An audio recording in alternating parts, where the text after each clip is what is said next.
warahmatullahi wabarakatuh. Waalaikumsalam warahmatullahi wabarakatuh.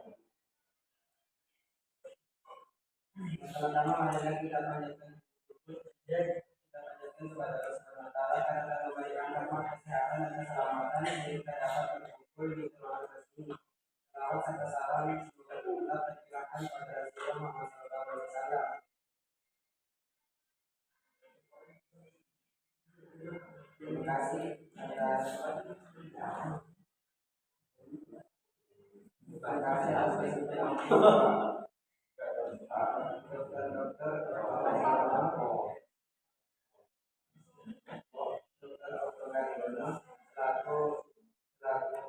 dosen penampung dan manajemen.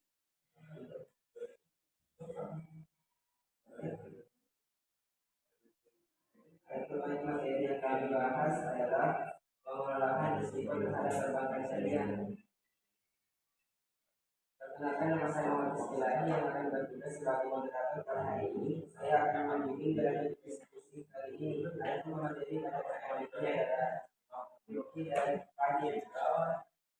Dengan saya waktu saya berkata saya tentang pengertian dan maksudnya soal identifikasi untuk memantau dan mengendalikan risiko pada pengembangan lain yang tidak terbawa bahkan begitu banyak yang dari risiko dan satu risiko dan atau hanya selain kita dan berhasil untuk menguasai satu ya menjaga risiko adalah upaya yang dilakukan untuk memastikan bahwa risiko yang dihadapi baru berada dalam batas toleransi yang ditentukan. Karena perlu mematuhi prinsip syariat, manajemen risiko menjadi lebih kompleks dalam penerapan syariat. Konsep ini tidak hanya bertujuan untuk mencegah kerugian finansial, tetapi juga memastikan bahwa seluruh operasi bank sesuai dengan hukum Islam. Karena itu ceritanya bank syariah harus menggabungkan pendekatan risiko tradisional menurut prinsip dasar manajemen risiko dalam penerapan syariah. Yang pertama itu kepatuhan terhadap syariat. Prinsip kepatuhan syariah menjadi inti dalam seluruh aktivitas lembaga syariah. Setiap proses jasa dan kebijakan bank harus berjalan agar sesuai dengan prinsip Islam seperti barang riba, darah, dan lain. Untuk memastikan kepatuhan ini memerlukan pengawas syariah atau BPS. Memegang peran penting dalam mengawasi dan menerima fatwa mengenai kesesuaian bentuk syariah. Tidak korban terhadap prinsip syariah tidak hanya menimbulkan risiko hukum dan tidak, tapi juga dapat merusak kepercayaan nasabah yang menjadikan nilai-nilai Islam sebagai dasar hubungan dengan global. Oleh karena itu, korban syariah tidak hanya berprinsip sebagai pedoman fungsional, tapi juga sebagai bentuk tanggung jawab pengelola bank kebijakan. Kedua, transparansi. Transparansi dalam lembaga syariah mencakup penyampaian informasi yang akurat yang dipahami oleh semua pihak yang terlibat dalam transaksi. Bank harus memastikan bahwa nasabah memahami seluruhnya akad yang digunakan, termasuk hak dan kewajiban prestasi dia. Misal, akad pembayaran bank untuk menginformasikan ada pembayaran mati dengan serta jadwal pembayaran secara terperinci. Selain transparansi secara memiliki kesalahpahaman dan pengawasan dan atau fakta sekali yang meningkatkan transparansi dan syariat ada hubungan yang lebih baik dengan nasabah, tetapi menciptakan lingkungan bisnis yang lebih sehat dan lebih efisien. Yang ketiga, pembagian risiko. Lembaga syariah menjalankan prinsip pembagian risiko dalam risiko bunga, pemotongan, lembaga akan sebagai wabah biasa dalam dan mengusahakan kerjasama usaha bank dan nasabah berbagi risiko dan hasil sesuai dengan kontribusi masing-masing. Konsep ini menjadikan prinsip keadilan dan Islam dalam perubahan politik partisipasi dan risiko. Yang keempat, hati-hati atau prudent. Prinsip hati-hati atau prudent dalam perubahan politik itu untuk mitigasi risiko dan melindungi stabilitas keuangan bank syariah atau mestinya keputusan investasi pembelian pembiayaan atau penggunaan dana analisis dalam dan sesuai dengan toleransi risiko yang telah ditetapkan. Sebagai contoh, sebelum memberikan pembiayaan berdasarkan beberapa bank harus mengevaluasi kemampuan pembayaran nasabah, kualitas aset yang dijual, dan potensi risiko pasar yang dapat mempengaruhi nilai aset tersebut. Yang kelima, keberlanjutan adalah stabilitas.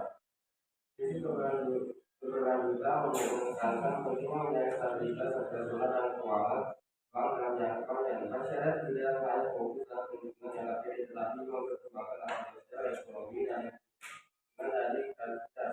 Dalam konteks manajemen risiko, kita berarti bahwa bank harus memiliki sistem pengelolaan risiko adaptif dan produktif dalam menghadapi perubahan bisnis. Selain itu, keberlanjutan mencapai pengembangan produk dan layanan syariah yang dipakai untuk memiliki kebutuhan nasabah berlanjutan dalam mengembangkan visi syariah.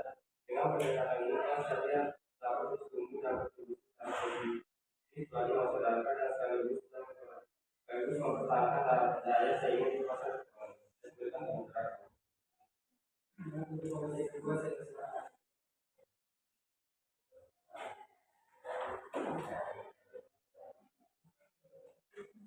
Risiko dalam keuangan syariah, kredit, pasar, operasional, dan risiko likuiditas. Jadi risiko dalam keuangan syariah, risiko itu tidak manajemen risiko memiliki masa risiko yang dipengaruhi oleh risiko syariah. Hal ini berdasarkan satu, risiko kredit. Risiko kerugian yang disebabkan oleh kegagalan nasabah untuk memenuhi kewajiban pembayarannya dalam keuangan syariah. Risiko kredit memiliki beberapa bentuk. Yang pertama itu risiko kegagalan pembayaran murah mahal. Risiko ini muncul dalam transaksi murah mahal mulai dalam penerapan keuntungan. Pembeli dapat membayarkan perkara yang telah dibeli. Kedua itu risiko kegagalan pembayaran ijarah dalam transaksi ijarah atau sewa. Risiko ini muncul jika penyewa gagal membayar sewa. Ketiga itu risiko kegagalan pembayaran musyawarah. Dalam musyawarah bagi hasil, risiko ini muncul jika salah satu pihak gagal memberikan kontribusinya atau gagal memahami kewajiban sesuai kesepakatan. Keempat, risiko kegagalan pembayaran mudarabah. Dalam mudarabah bagi hasil, risiko ini muncul jika pengelola dari gagal menghasilkan keuntungan gagal kembali sesuai kesepakatan. Yang kelima, risiko kualitas hasil pembiayaan. Dalam pembiayaan kualitas hasil menjadi dominan. Pembiayaan sangat penting. Penurunan nilai hasil dapat meningkatkan risiko kredit. Yang kedua, risiko pasar.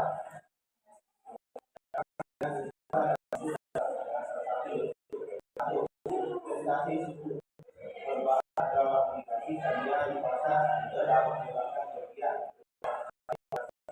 Nilai uang mata uang masih dapat mempengaruhi itu komunitas berbahan agar komunitas menjadi ketiga, risiko operasional servis. Risiko kerugian yang disebabkan oleh kegagalan proses internal atau orang atau sistem dalam perbankan syariah. Risiko operasional meliputi satu, kegagalan sistem informasi.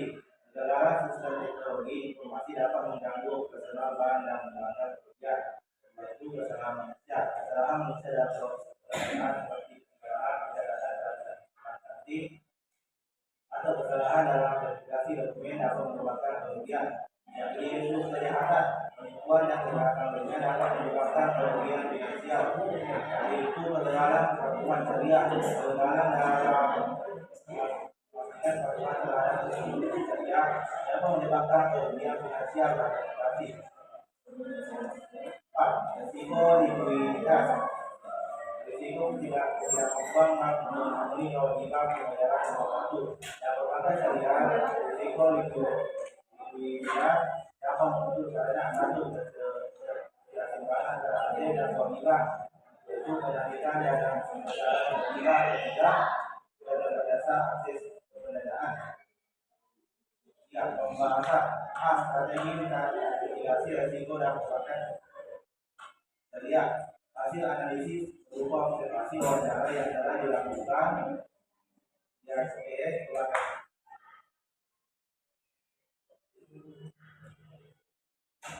Sekian dari saya memberikan kepada masyarakat. Demikian tadi presentasi kelompok kami. Mari kita lanjutkan dengan jawab bagi teman yang sudah bertanya.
Yang membacakan jawaban dari bagaimana cara pemakai syariah untuk dan mengelola risiko pasar strategis terutama bagi penerapan dan instrumen keuangan syariah yang memiliki volatilitas tinggi.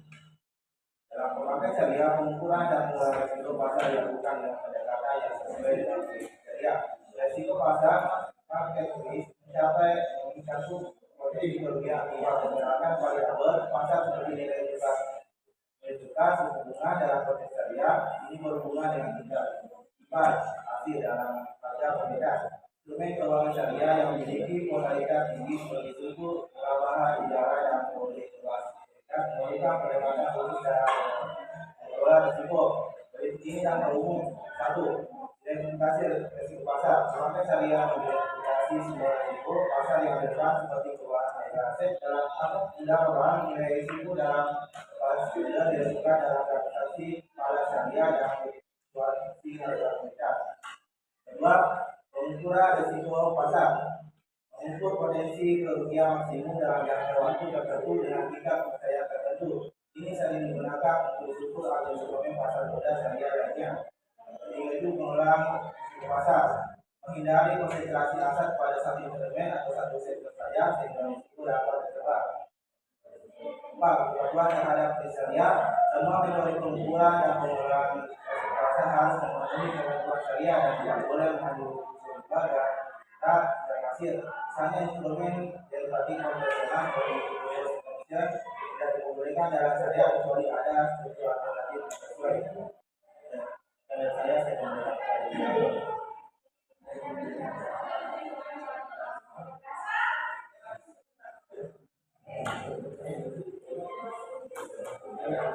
dari presentasi kami